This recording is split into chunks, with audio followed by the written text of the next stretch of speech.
여러분, 이런 상상 한번 해보셨나요?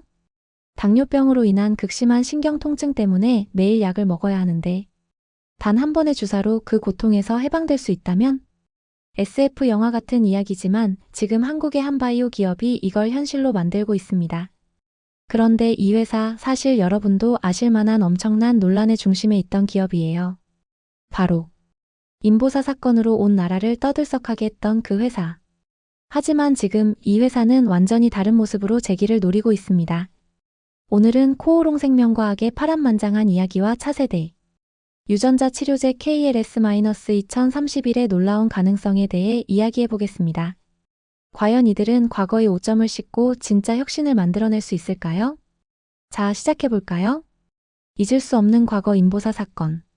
먼저 피할 수 없는 이야기부터 해야겠죠. 인보사. 바이오 업계에서 이 이름은 아직도 뜨거운 감자입니다. 2017년 코오롱 생명과학은 골관절염 치료제 인보사로 국내 1호 세포유전자 치료제 허가를 받으며 바이오 업계의 희망으로 떠올랐습니다. 당시 기대는 정말 엄청났어요. 한국형 블록버스터 신약이 나온다. 주가는 급등했고 언론은 연일 찬사를 보냈죠. 그런데 2019년 청천벽력 같은 소식이 터집니다. 식품의약품안전처 조사 결과 인보사에 들어간 세포가 신고한 것과 다른 세포였다는 겁니다. 쉽게 말해 성분 조작 의혹이 불거진 거죠. 결과는 품목 허가 취소, 판매 중단, 그리고 회사 이미지 추락. 이웅열 명예회장을 포함한 경영진은 형사기소까지 됐습니다. 2024년 11월 1심에서는 무죄 판결이 나왔지만 검찰이 항소해서 지금도 재판이 진행 중이에요. 행정소송은 1심, 2심 모두 식약처 손을 들어줬고 현재 대법원 상고심 단계입니다. 한마디로 법적 싸움은 아직 끝나지 않았습니다. 그래도 포기하지 않는 이유. 그럼 이쯤에서 질문이 생기죠. 이렇게 큰 사건을 겪었는데 왜 이 회사는 아직도 버티고 있는 걸까? 답은 간단합니다.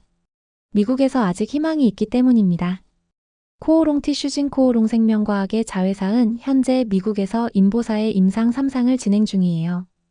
미국 FDA는 한국과 다른 잣대로 평가합니다. 성분 변경 논란이 있었지만 효능과 안전성이 입증되면 허가를 받을 수 있다는 거죠. 만약 미국에서 허가가 나온다면 그건 단순히 인보사의 부활이 아닙니다. 국내 제허가의 발판이 될 수 있어요. 미국 FDA도 인정한 치료제라는 타이틀은 엄청난 무기니까요.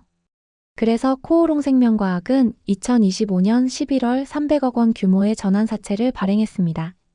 목적은 TG-C 인보사의 핵심 성분 상업 공급을 위한 설비 투자.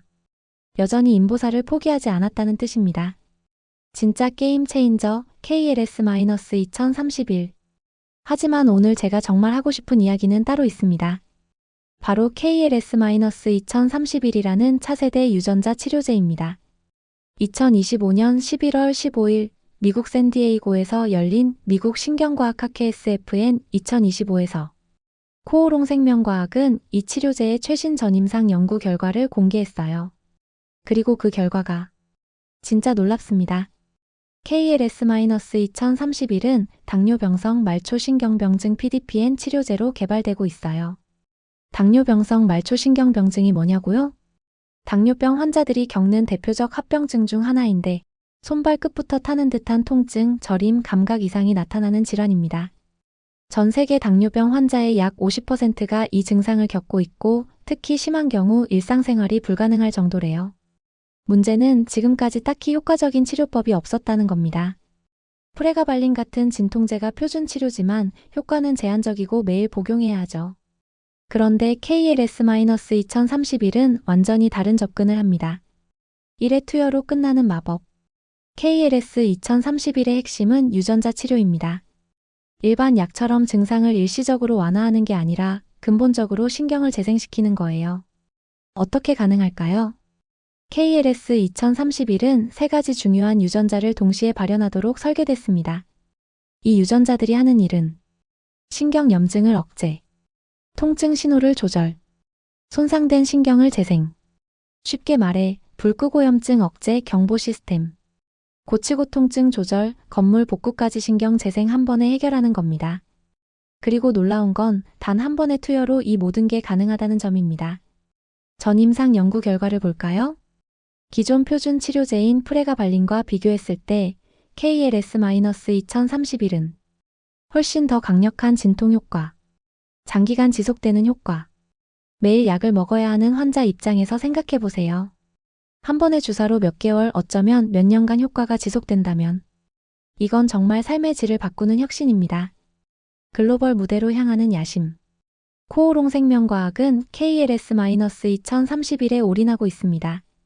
현재 글로벌 파트너십 논의가 활발하게 진행 중이고 기술 수출도 검토 중이래요. 목표는 임상 일상 진입. 만약 임상이 성공적으로 진행되면 이건 단순히 한 회사의 성공이 아닙니다. 전 세계 수억 명의 당뇨병 환자들에게 희망이 될 수 있어요. 더 나아가 유전자 치료 기술 자체가 다른 신경계 질환에도 적용될 수 있습니다. 파킨슨병, 알츠하이머, 척수 손상. 가능성은 무궁무진하죠. 그리고 코오롱 생명과학은 이미 ESG 평가에서도 글로벌 기관 에코바디스로부터 실버 메달을 받으며 국제적 신뢰도를 쌓고 있습니다. 과거의 오점을 씻기 위해 투명성과 윤리 경영에도 힘쓰고 있다는 뜻이죠. 자, 오늘 이야기 어떠셨나요? 코오롱 생명과학. 인보사 사건으로 나라까지 떨어졌던 회사가 지금은 차세대 유전자 치료제로 다시 한번 도약을 준비하고 있습니다. 물론 여전히 법적 리스크는 남아있고 임상 성공이 보장된 것도 아닙니다. 하지만 한 가지는 확실합니다. 포기하지 않는 자만이 재기할 수 있다는 것. KLS-2031이 정말로 환자들의 삶을 바꿀 수 있을지, 코오롱 생명과학이 과거를 완전히 털어내고 새로운 역사를 쓸 수 있을지, 앞으로의 행보가 정말 기대됩니다. 여러분은 코오롱 생명과학의 재도전을 어떻게 보시나요? 댓글로 생각을 나눠주세요. 그리고 이 영상이 도움이 되셨다면 좋아요와 구독 부탁드립니다. 다음 영상에서 또 만나요.